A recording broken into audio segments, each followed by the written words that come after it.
Hello, Sani. Yes, we're saying that the idea is to frame Rosh Hashanah in a way that we embrace it, not to sort of think halavai. If we didn't have to face Rosh Hashanah, we'd be better off, right? Or to say it the way, some people would say, "Well, the Goyim have it easy, right? They don't have to.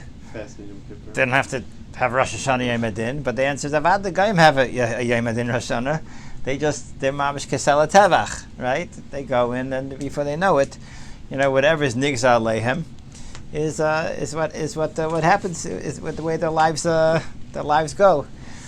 They're mekablim hadin, right? Goyim are mekabli hadin. Klal Yisrael are not mekabli hadin. Our goal is to affect the din, and when you recognize that you're affecting the din in a way that is going to be not a Yom Adin, it's going to be a Yontif, it's going to be a Yom of Chesed, so you face the din with an attitude, a positive attitude, that yes, it is a Yom Adin, but our avodah is to change the din to Chesed. That's the goal.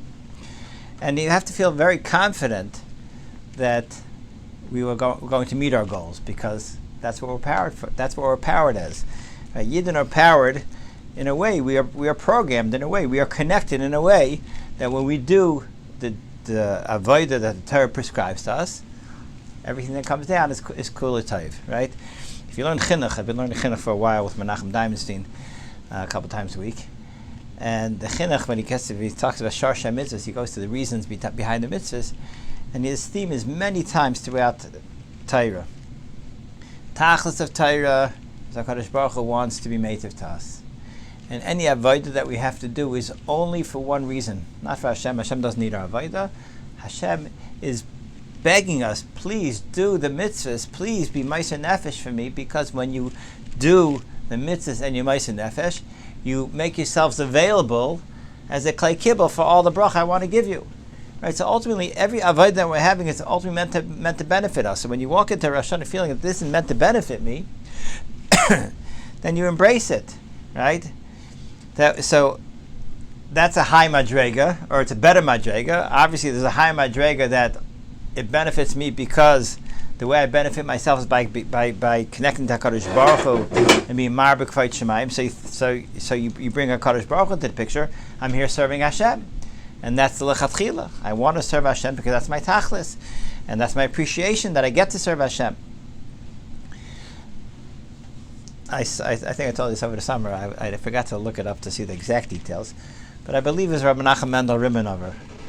He made the following statement. He said for years he lived his life being misaken every aveira, doing tshuva and charata, and facing din, right, and trying to be misaken everything. He says he's done with that, right? He says from now on he lives his life just fully appreciating being a yid, and he's not worried about mistakes he's made in the past. Obviously, he does the basic tshuva. He does the tshuva, but that's not his whole approach. His approach is not an approach of remorse, regret, and that type of existence. His entire approach is Ashreinu Matei Chakenu. I live in Hashem's world.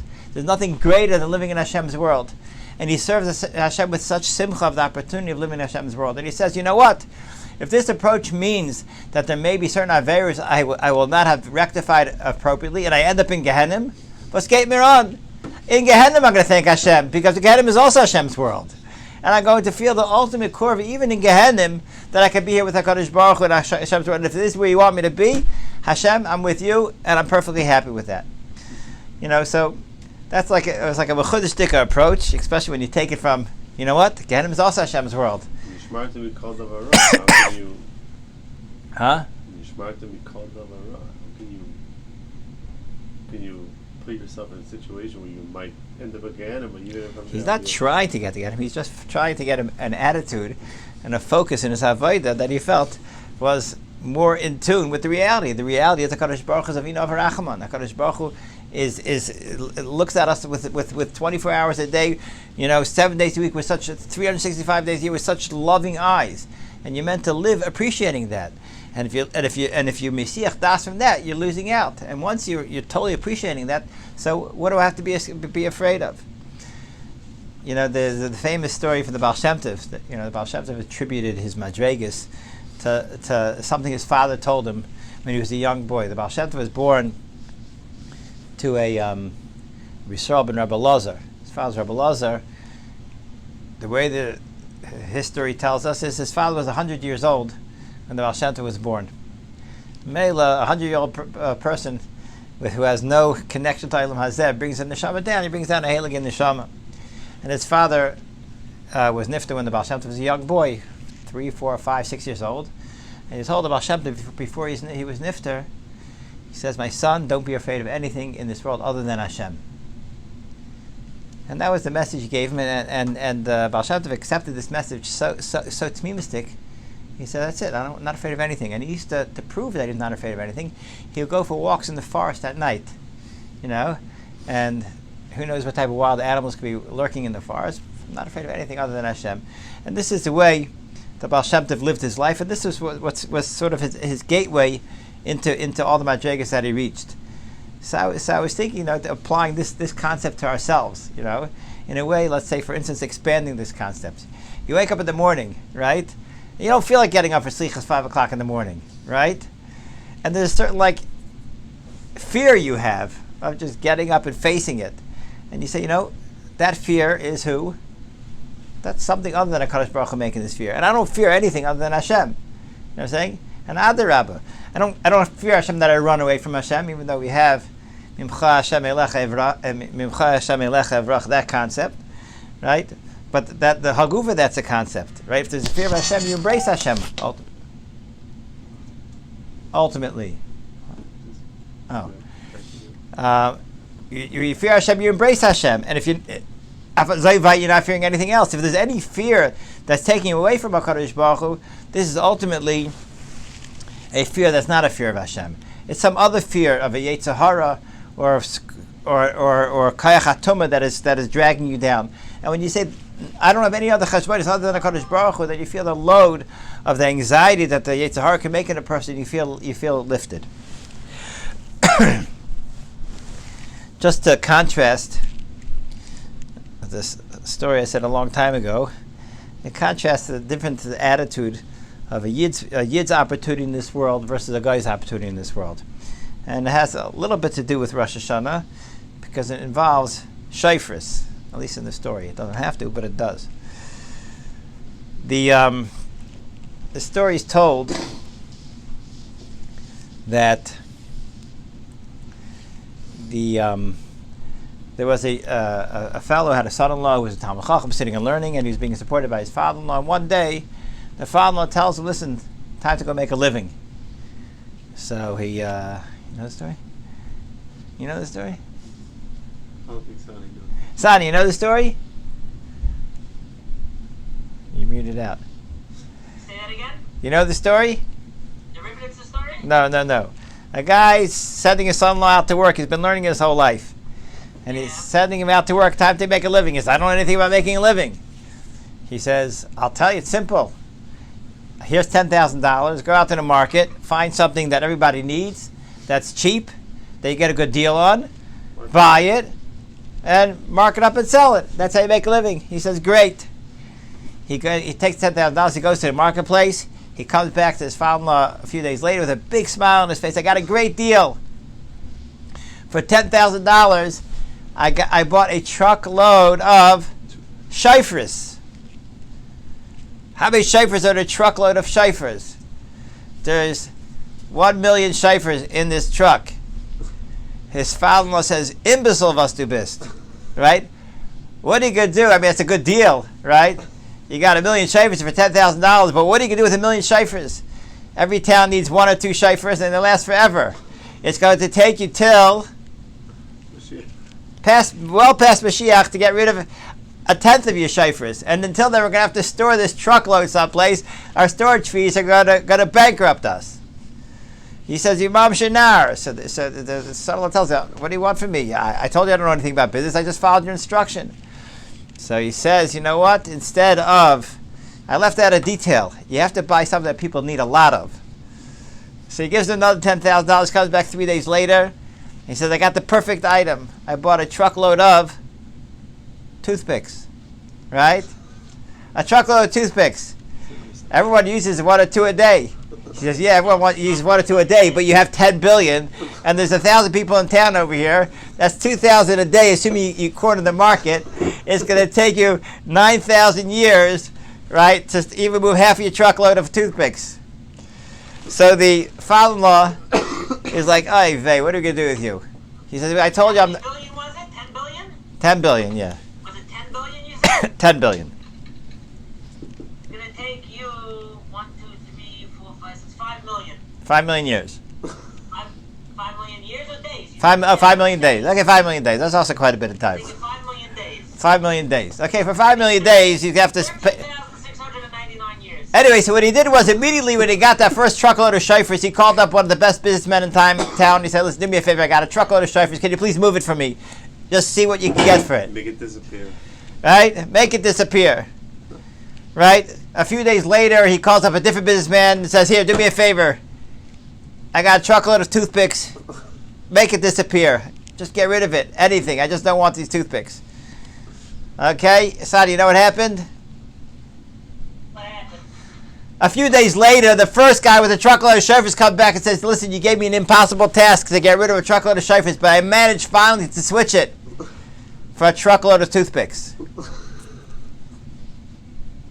That was the only thing I could get for it." And the guy with the truckload of toothpicks comes back, as you could guess, 2 hours later, says, "You gave me an impossible task. No one wanted a truckload of toothpicks, but I managed to switch it for a truckload of shifers." Cyprus. So the son-in-law says to his father-in-law, he says, "Ta, you said I'm an imbecile. I told you I know nothing about business, and the two best businessmen in town made the same mistake as me. So why are you calling me an imbecile?" What did the father-in-law respond to him?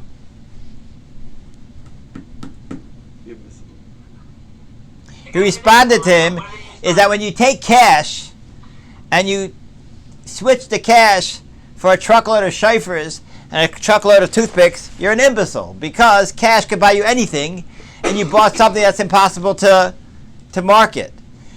These businessmen start off with something that had no value or very little value. You can't expect them to take something that has no value and turn it into something that's full of value. So they start off with a raw deal. You start off with a great deal. The mashal of the story is, the nimshal of the story is Klal Yisrael and the Umas Ha'olam. Klal Yisrael are given the shamas kedoshas hatahiris that can accomplish the Welt, can turn over an entire world and transform the entire world of the Yom Adin into Yom of Chesed. And if we don't use that opportunity, right, and we look at ourselves as being like the Umas Ha'olam that don't have this kayach, the Umas Ha'olam, what do they have in their bank account?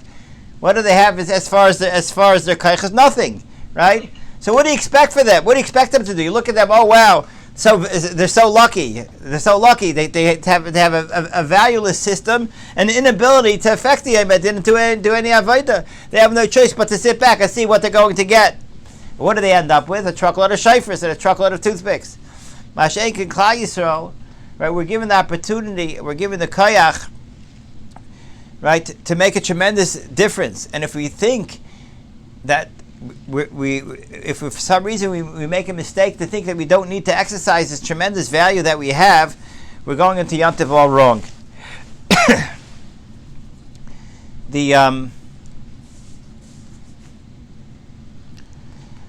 We have to. On the one hand, Huh? On the one hand, this year it feels like it's very easy to go into Yom Tov with the right mindset after the last 8 months. On the other hand, sometimes you can feel like you're going into Yom Tov all pissed off that your last 8 months just got ruined. Right. I heard a scary thought today. Yeah. Someone was saying how for the last 10 years, Reb Chaim is saying that Mashiach is here, we have to open the door, Mashiach is here, we have to open the door. Yeah. And then he said a comment, I don't know who he said it, B'Shem Ramray, who he said it from, but he said a comment. He said that at this point we're really done for.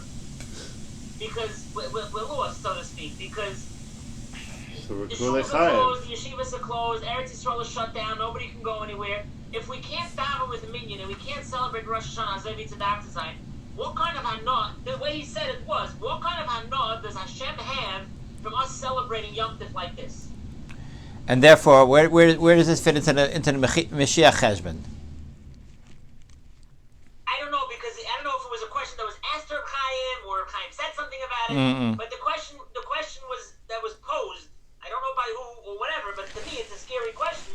What kind of hanah is Hashem having by not giving us a way to celebrate Rosh Hashanah like a mensch? Right. So I think we have to apply Rabbi Menachem Mendel Rimmenupper's Yesod. Wherever I am. Right. No, I mean, on the one hand, it's very easy to go into Rosh Hashanah and say Mi Yechia, Mi Yamos, Mi Yashir, Mi Yoni, and the whole 9 yards. And it's very easy to go in with the right mindset after the last 8 months. On the other hand, I feel both sides of the coin. I mean, myself personally. Which one do you choose? Was hard. How am I supposed to go in feeling like I'm going to daven good? I got screwed last year. On the other hand, I'm very busy now because Yom Tov is coming. So it's a catch-22. How do you? Again, you're trying to say you have to have the right mindset. I'm trying not to get shy for some toothpicks. Right. It's like the guy in the store who asked me today. He wanted to know where he could find the sukkah connector that connects to the menorah that he can make a cheesecake underneath it for Shavuos. I hear. How do you put it all together? Right.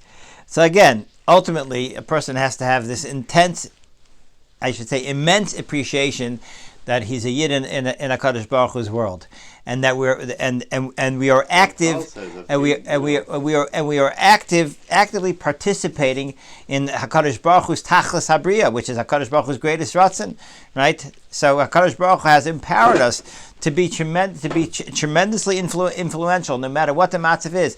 Ein lecha adam chamatzav shehu, right?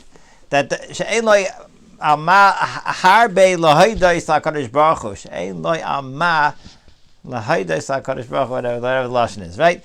That's you have to feel. I think that's why I think this. When I saw this from Menachem and the Rimmenupper, don't my father Al Hashem used to say, don't confuse me with the details. You know what I'm saying? All the feeling is, this didn't go well for me. I don't know about this. I have this phobia, this anxiety. That's details, right?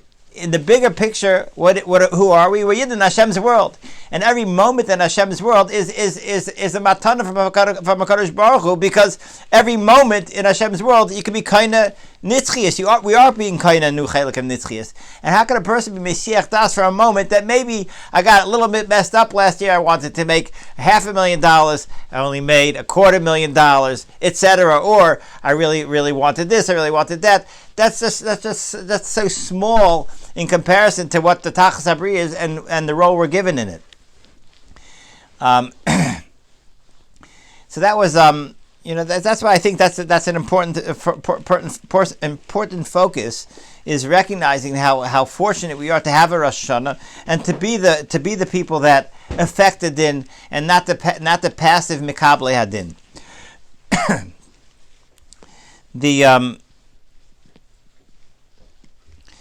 The fact that we affect the din is, it's in the bag. HaKadosh Baruch Hu tailored Rosh Hashanah in a way that we affect the din. He gave us the mitzvah shayfer. The mitzvah shayfer is meant to be mahapich din, right? That's what the mitzvah shayfer is, right? What the kavanas of shayfer is, you're supposed to think b'shas kiyah shayfer, that HaKadosh Baruch Hu gets up off the kisei hadin and he's yoshev kisei rachamim, and that's the mitzias. That's the physics. That's the law of physics in the Olam Ha'elyon. Klal Yisrael b'loy shayfer, and HaKadosh Baruch Hu immediately gets inspired to handle the midas hachesed towards Klal Yisrael. I saw a nice vart just to bring out this point. We said in today's Yom on Yom Chamishi, right? We said Tikku b'chay shayfer b'kasei chagenu ki chayk liYisrael hu mishpat leilekei Yaakov. So I saw it from a sefer. I forgot what this sefer, something Yaakov. I saw it years ago, and it's on the Arco someplace. That he says Azay. HaKadosh Baruch Hu says Rosh Hashanah is Yom Adin. What does HaKadosh Baruch Hu, the Torah, call Rosh Hashanah? Yom Trua Yelachem. It's a day of Trua. What does Trua mean? What is Trua? Trua is, we have three ways we do Trua, but all of them are associated with crying, with din. Right? Trua is a broken curl, right? When you break things down, that's called tzimtzum. That's din. That's what din is. Din is tzimtzum. Right? You don't allow things to expand. Okay, the Gemara tells us that a shvarm is ginuchi ganach. It's a moaning sound. Or it's yavavos. The Gemara is machlokes. Yalalis. Yeah. Yalalis. Yeah. Ganach or yulula yalalis. Yeah. So. And off the record, very quickly, I'm making a siyum on Masechtas Rosh Hashana last night. You're making it last night? I finished it last night with my nephew. Oh, okay. Mazel I'm tov. going to make a siyum on Sukkot. That's why I know yulula yalalis and yavavos. And ginuchi ganach. Yeah. So trua is this crying, this sobbing, and this crying, this moaning, or it's both, right? They do shram trua. That's what HaKadosh Baruch Hu in the Torah calls Rosh Hashanah, because Klapi HaKadosh Baruch Hu is Yom Adin. What does Klal Yisrael do? Klal Yisrael is Darish, the Chazal Darish from the Psukim of Yovel. They have to have a Usakata B'chatzaitzreis, right? They have a Tekiah Lefanov and Tekiah La'acharav. What is Tekiah? Tekiah is a kol Pashat. It expands. It doesn't stop, which is Chesed. So Klal Yisrael, we take the Yom Adin of HaKadosh Baruch Hu, which is a Yom Tshuah, and we do Tekiyas, right? And we surround the din with chesed. We affect the din. This is unzera avoda. We don't sit back and mekabel the din. Rather, we take the din and we transform it with our tekiyas, with the midas chesed. The so the sefer, it was something sefer. Something Yaakov was the name of the sefer. They said the following: Tiku b'chayde shofar, right? Lashon tekiyah. We do tekiyah b'chayde shofar. Right? Klal Yisrael is Moisif the Midas HaChesed on the Yom Adin. Ki chayk li Yisrael hu, right? Because Klal Yisrael has the ability to affect din, so we add tekiyas. Mishpat leilakei Yaakov. HaKadosh Baruch Hu is Mishpat. That's HaKadosh Baruch Hu's perspective. He's coming in a Mishpat. Our perspective is Tiku b'chayde shofar ki chayk li Yisrael hu, that our job is to affect the din, and to mahapach the din from din to rachamim, from din to chesed. And this is the way I think we have to come into Rosh Hashanah, to really come in with a sense that it's biyadenu to do it. We don't have to sit and kvetch our eyes shut. We don't have to do the genuchi ganach. Leave that to the Baal Tekeya. For us, we come into Rosh Hashanah with we're being tekeya, we're expanding ourselves and appreciating the fact that we're at HaKadosh Baruch Hu's Olam. And we come to HaKadosh Baruch Hu on Rosh Hashanah thankful to HaKadosh Baruch Hu. Thank you, HaKadosh Baruch Hu, for giving me this last year, right? People think Rosh Hashanah, my son told me actually a while ago from Rabbi Big Miller, people come into Rosh Hashanah and they think about next year and they're all nervous. Do you appreciate Hashem that you had a Rosh Hashanah last year and He gave you a whole year? Come into Rosh Hashanah appreciating we had a whole year of Avodah. It might not have been your typical year of Avodah, but at the end of the day we had a year of Avodah, and HaKadosh Baruch Hu sustained us and He gave us tremendous madregas in the nisyonis that we went through. And to feel a sense of appreciation that every moment of HaKadosh Baruch Hu's world is a moment of living with HaKadosh Baruch Hu as Melech and appreciating that interaction. I just furious for something I saw a while back. There was I found to be very, very touching. It's not really a story, but it's just a touching display. There was a lady who lived in Baltimore. Her name was Mrs. Esther Tendler. She was Rabbi Tendler from Ner Yisrael, the Menal of the high school, his wife. Her maiden name was Per. She was a sister to the Rabbi Per from Far Rockaway, So she was very sick. She was nifta a few years ago, and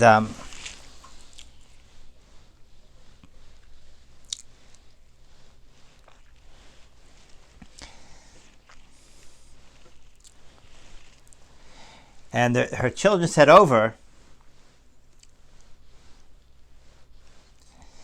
that, like in her final days,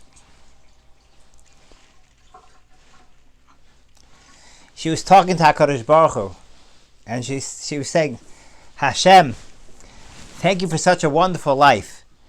Right? She had 13 children, many grandchildren. Right? Such an appreciation for everything she had in her life.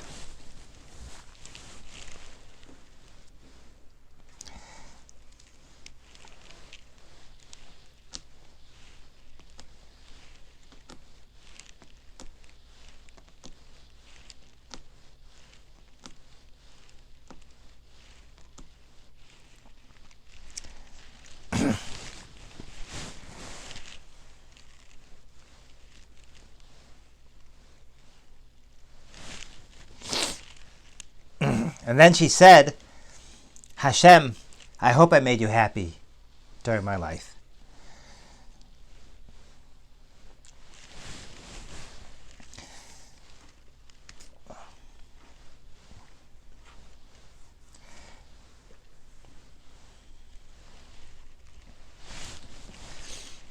Someone who's connected doesn't come into Rosh Hashanah thinking, Hashem, what are you going to do for me? I hope it's better this year. Last year wasn't too great. A person coming to Rosh Hashanah connected comes in thanking Hashem for the previous year and saying to Hashem, I hope I made you happy last year.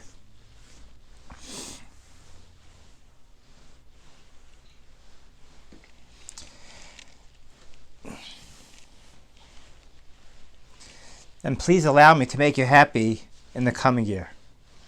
We should be zeicha to a year of simcha, bracha, and atzlacha, chesiva, v'chasima taiva. Okay. Sorry for getting all emotional, making people uncomfortable. What can I do? I'm sorry. Okay, I can't help but get emotional.